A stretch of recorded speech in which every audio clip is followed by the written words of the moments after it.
What's up, everybody? It's Joneser, your favorite comic book guy, and I'm here to do the Spider-Man 60th anniversary cover challenge. So, without further ado,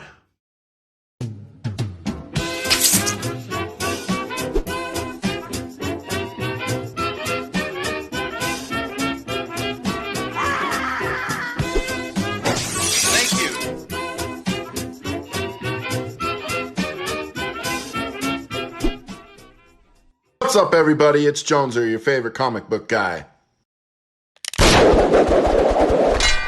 So let's do this!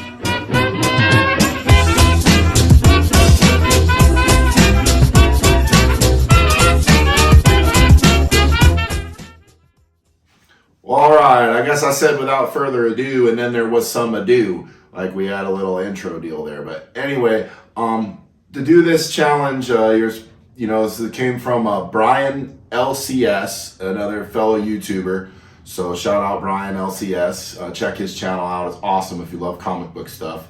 But he issued a challenge out there for the 60th anniversary of Spider-Man to go up 10 Spider-Man covers from your collection that you like, either 10 favorites, or I don't know. There wasn't any criteria that I'm aware of. So for me, trying to find, I have a massive Spider-Man collection. I mean, he was my favorite character for years. He still is. So to narrow this down to 10 books was hard. And I didn't try to go with like what was the most valuable or the most rare, but it kind of ended up that way when you go with your favorite books of your collection that you want to show off. So anyways, to narrow it down, I narrowed down to 10 raw books, and you get 3 graded books. Best I could do. So anyway, without further ado, and this time I mean it, we'll get right into this. So the first book here is The Amazing Spider-Man 410. This is Ben Reilly as Spider Carnage. I really love this cover. Spider Carnage is just a neat idea. So very cool. Moving on, you knew I had to have it. We got a Todd McFarlane Spider-Man #1. I had this book really early on in my collecting. It was one of the first ones I bought when I actually went to my first comic store. Oh, very cool. Moving on, we have the real first appearance of Ben Reilly, in my opinion. This is the first Spider clone. This is amazing, 149. Got a really cool cover there with the Jackal and Spider-Man fighting Spider-Man.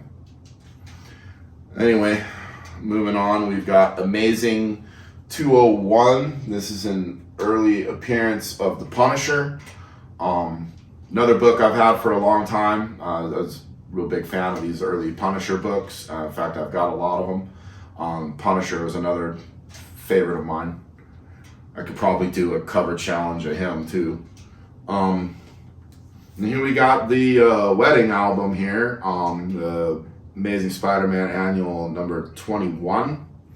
This is where he marries Mary Jane Watson. Oh, got a twofer there. And of course, you knew I had to have this. The Amazing 361. This is the first appearance of Carnage. I actually got this book in the mail when they mailed them to your house, and how this book is in the condition it's in is unbelievable, because the mailman, to my horror, folded it into a nice little U shape and stuffed it in our mailbox. No bag, no board. So yeah, that book right there. So yeah, my child butt came home and saw my comic like that and knew which one it was. And went, anyway, moving on. Here we got Amazing number 47. This is an early appearance of Kraven the Hunter. Another book that I think I bought at a comic store when I was young into my collecting days, and I'm very happy to have. Moving on here, we've got Amazing Spider-Man number 43. This is the second appearance of the Rhino, and it is the first full appearance of Mary Jane Watson. I guess she cameoed a bunch of times in a few books beforehand, and then the book right before this, she had the famous "Face It, Tiger, you hit the jackpot." Well, this is the first book where she's actually in every panel in the whole story. So I think we almost got a Hulk 180, Hulk 181 controversy with this book, because with Hulk 180 and Hulk 181, 181 being the first full and 180 being the cameo, 181's the valuable one. Well, in this situation, it's reversed. The book beforehand where she cameos is the one everybody wants. So go figure. Anyway, moving on. We've got Amazing Spider-Man number 37. This is the first appearance of Norman Osborn. And this is another book. This one I think I got at my local comic store, River City Hobbies. So shout out to them. And yeah, this is a book I got. It was starting to heat up, and I thought I'd get it before I couldn't get it. And another book I bought from River City Hobbies. This is the oldest Spider-Man book in my collection. This is Amazing Spider-Man number 19. This early Sandman, Enforcers, and I believe it's the first appearance of Matt Gargan, who will later become the Scorpion, I believe, in the next issue. So those are the raw Spider-Man books. Now we go to the graded ones, and this first one I got a little bit of a story.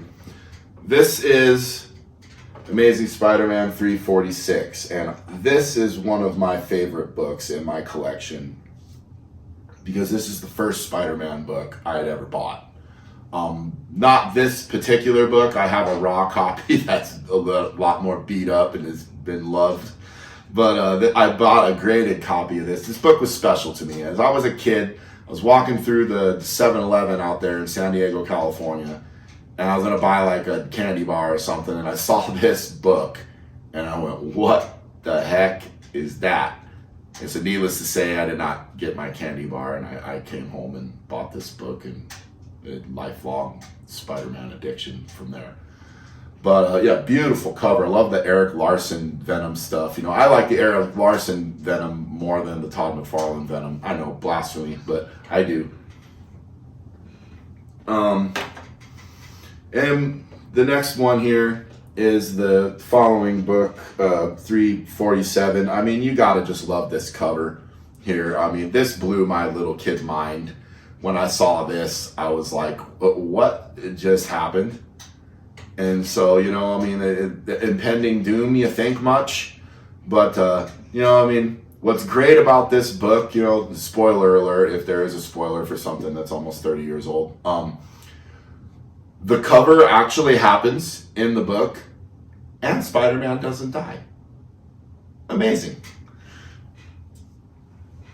Moving on, this is by far my very most favorite Spider-Man book in my collection, and the Spider-Man book I paid the most money for to get, and I had to get one before it became out of reach.